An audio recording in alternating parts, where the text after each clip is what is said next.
Ani brought you here for part 6, the life and the death of the First Republic of Armenia. And when we left you last time, well, we were interrupted during our regularly scheduled episode due to, things continuing to happen in Armenia. We had elections. Mm-hmm. But before that, we told you the story about how Armenia picked a fight with Georgia. It ended up with a lot of train-based warfare, which I'm always a huge fan of, but mostly didn't do anything. The border disputes were not solved, and the only thing Armenia did by picking this fight was kind of piss off everyone around them, specifically like the United States, Britain, France, Georgia, Azerbaijan, Turkey, everybody. It just pissed off everybody, which isn't good because remember, Armenia is kind of trying to place itself as, hey, whoa, we didn't have a role in the First World War. We're on your side. But it doesn't look good. Yeah. Meanwhile, the people of the First Republic were about to struggle through their first winter as a free people, and typhus is about to make a comeback. God, like when you say like struggle through their first winter, you know what I remember? Of course, I was a kid. I don't remember the early years after we got ourselves out of the Soviet Union, then it rapidly collapsed. So I remember there used to be like central heating, mm-hmm. And then there wasn't one. Yeah. And everything was cold, and people started using these like wooden ovens in a way to like wood burning stoves. Yeah, exactly. To like indoors. Absolutely. Oh, the winters used to be absolutely brutal. Like minus. They're not very comfortable now. No, they're not. But back then they used to be a lot colder. Mm-hmm. And there was a lot more snow. And you also don't have hot water. Mm-hmm. So I do remember those years, like as, struggling through winter. Now, when you put it in the perspective and realities of the First Republic, it doesn't sound good. I have some numbers for you in a little bit because I wanted to compare them to, let's say, the first winters of the various republics, specifically for your first winter in the Third Republic of Armenia, depending on who you talk to, of course. Joe.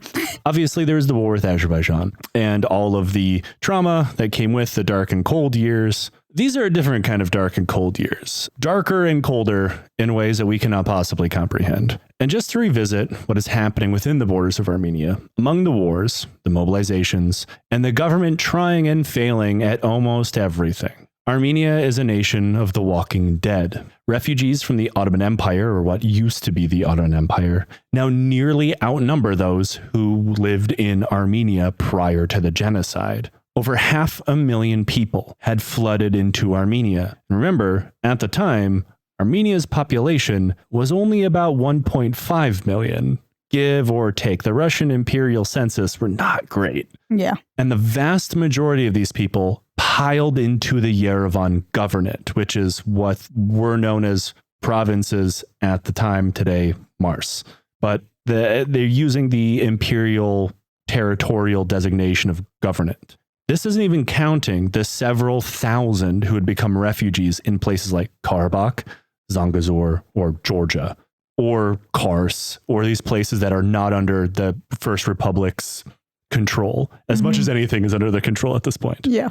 This was a place that was already experiencing shortages bordering on famines before the refugees showed up and before independence was kind of sort of thrusted upon them.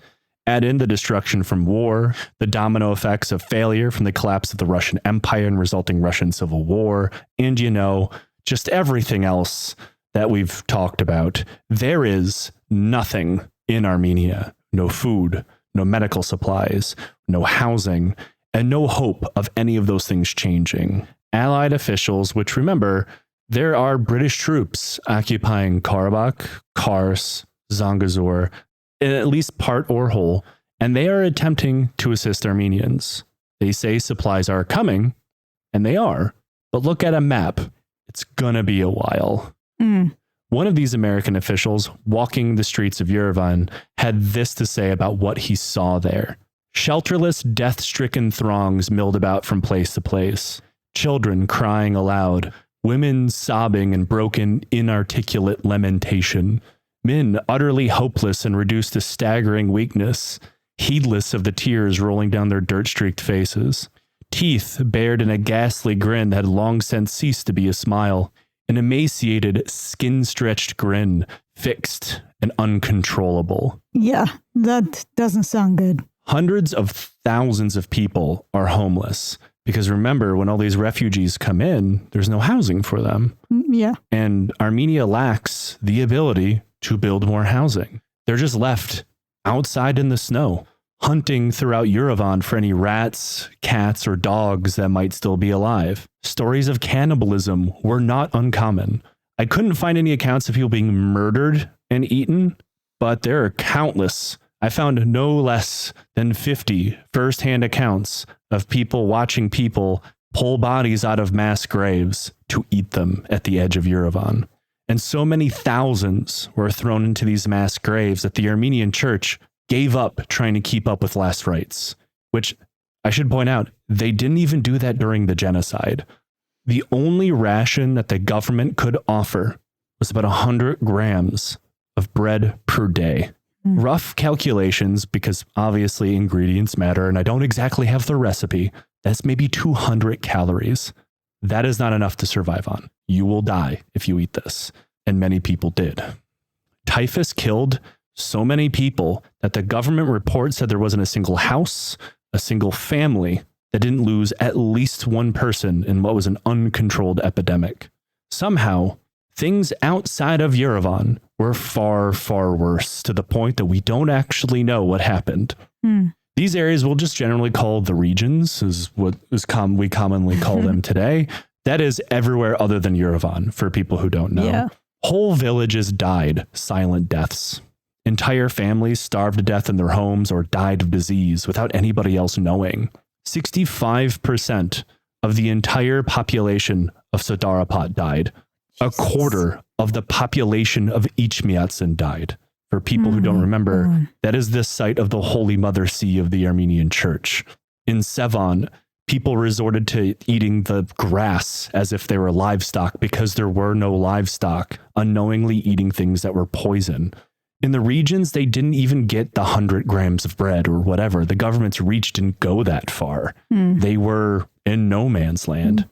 Yeah. And this is even accounting for the people who had died from exposure to the cold, which happened a lot because this was the longest and coldest winter in recorded Armenian history up to this point. Jesus, like aren't we so lucky? Of course. Honestly, so lucky. And this is just recorded history. There's an awful lot of Armenian history that is not recorded, but still, it's real grim, and the government could do nothing for them. We've talked about this before. They had nothing to give, and I catch myself in an interesting place I don't think I've ever found myself before, and that is this pull on either side of me to both empathize with and condemn the government. Because it's not as though they weren't trying to do nothing, but they functionally could do nothing. That makes sense. Like the various factions of the government, which we will get to, I promise there's a whole lot of that coming up, because how could we not talk about more of that? They were trying to get aid to people. They just didn't have anything to give. And nobody was giving them anything at this point. We're about to talk about how that changes. But they're still in charge. It's their job. It is their duty to the Republic to do something. But they couldn't. They literally could do nothing. Well, effectively, you are in the ruins, after pretty much what could be seen as an apocalypse. Yeah. And there is nothing. Nothing is coming in.